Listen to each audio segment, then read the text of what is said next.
Louez l'Éternel car il est bon.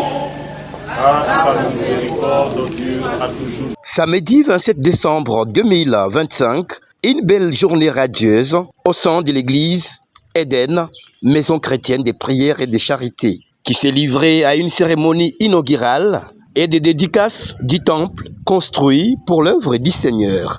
Un joyau qui répond à toutes les normes et standards internationaux. Marqué par plusieurs temps forts, d'abord la remise des clés par l'ingénieur au révérend pasteur Patrick Mwamba Kongolo, représentant légal. Cérémonie qui a été marquée par la présence de plusieurs invités, dont les différents serviteurs de Dieu et ceux venus des différents mondes, afin de donner une coloration particulière à cet événement grandiose. Du moment de louange, de la présentation des invités, passant par les différents discours, venu de Lubumbashi dans les Haut-Katanga, le pasteur Eric Sendoué a centré son sermon sur le pourquoi de bâtir et de dédier les temples des dieux, tiré du livre des psaumes, chapitre 132, versets 1 à 5. Quand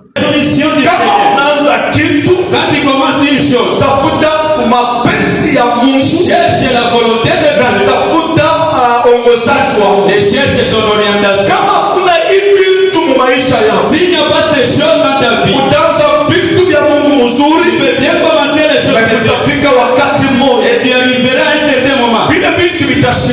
Cette étape terminée, le représentant légal de l'église Éden Kamina, le révérend pasteur Patrick Mwamba Kongolo, a dédié ces temples au Seigneur. En ce jour où je me lève, Dieu de cette chair, pour dédier ces temples à toi qui es le seul et l'unique vrai Dieu, que ces temples, à partir d'aujourd'hui, puissent t'appartenir, puissent porter ton nom, quand les hommes et les femmes de toute nation chercheront Dieu, qu'ils voient l'adresse de Dieu en ces lieux. Une cérémonie empreinte des moments de louange, de gloire, mais aussi de reconnaissance envers Dieu Tout-Puissant. Les convives ont partagé un mets délicieux en signe de réjouissance et de partage du symbole de la fraternité. Le révérend pasteur nous donne ici les motifs de cette cérémonie. Nous avons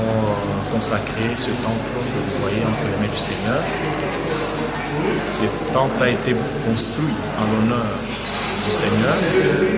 Alors, à l'achèvement des travaux, il fallait que les clés soient remises maintenant au propriétaire afin que sa présence soit permanente en ces lieux. Que Dieu nous bénisse, que Dieu bénisse son Église de manière générale et qu'elle soit prospère, qu'elle gagne encore plus d'âmes pour le Seigneur.